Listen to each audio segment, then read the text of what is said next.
ক্ষমতায় আওয়ামী লীগ সরকার। ঢাকার বিশেষ জজ আদালত ৩ বিচার চলছিল বিএনপির নেতা তারেক রহমানের বিরুদ্ধে বিদেশে অর্থ পাচার সংক্রান্ত কথিত দুর্নীতি মামলার রায় ঘোষণার আগের দিন নানা নাটকীয় ঘটনা। বিচারক মতিউর রহমানের স্বাভাবিকভাবে মামলার রায় ঘোষণার প্রস্তুতি নিচ্ছিলেন, কিন্তু হঠাৎ বদলে যায় দৃশ্যপট।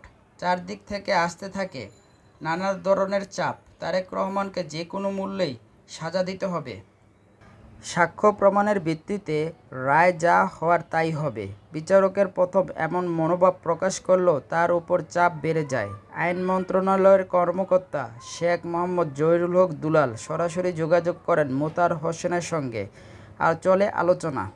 বিচারকের মনোভাব দেখে ভয় দেখানোর কৌশল নেন দুলাল। ধানমন্ডি উচ্চ আদালতের এক বিচারপতির বাসায় ডাকা হয় মোতাহার হোসেনকে। সেখানে উপস্থিত হন দুলাল, সঙ্গে কয়েকজন গোয়েন্দা কর্মকর্তাও কোমরে পিস্তল গুজিয়ে সেখানে প্রবেশ করেন। বিচারক মোতাহার হোসেনকে বলা হয় তারেক রহমানকে যে কোনো মূল্যে সাজা দিতে হবে। বিচারক তখন জানান, মামলায় সাক্ষ্য প্রমাণ নেই সাজা দেওয়ার মতন। এই মামলায় সাজা দেওয়া আইনসম্মত হবে না। তখন দুলাল বিচারককে প্রাণনাশের হুমকি দেয়।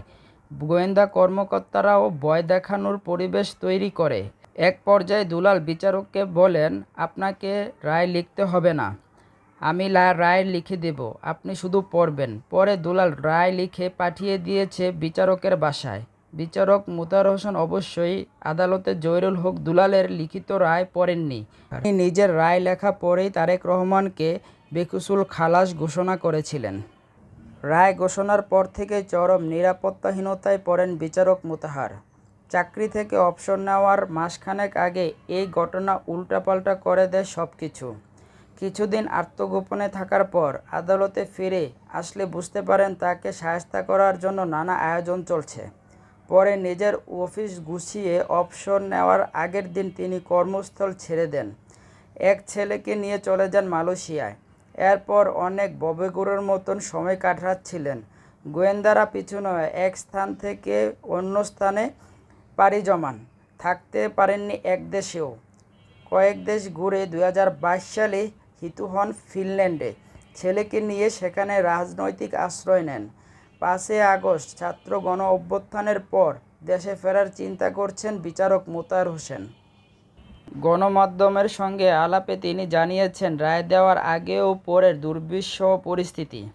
দ্বিতীয় দফায় আওয়ামী লীগ সরকার ক্ষমতায় আসার পর চুয়াডাঙ্গায় দলটির নেতাদের বিরুদ্ধে একটি মামলার রায় দিয়ে হামলার শিকার হয়েছিলেন।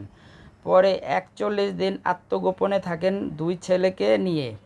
মোতাহার হোসেনের স্ত্রী দেশে ছিলেন। নিরাপত্তাহীনতার কারণে তাকেও এক জেলা থেকে আরেক জেলায় ঘুরতে হয়েছে।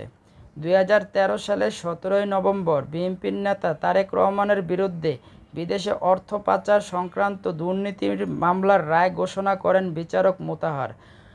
কোনো অভিযোগ প্রমাণিত না হওয়ায় তিনি তারেক রহমানকে বেকসুর খালাস দেন। অর্থ পাচারের মামলায় তারেক রহমানের বিপক্ষে করা অভিযোগের কোনো তথ্য প্রমাণ ছিল না উল্লেখ করে মোতাহার হোসেন বলেন, রাজনৈতিক কারণে হয়রানি করার উদ্দেশ্যে এই মামলা তারেক রহমানকে জড়ানো হয়। সম্পূরক চার্জশিট দিয়ে অভিযোগ করে এই মামলার চার্জশিট দাখিল করা হয়।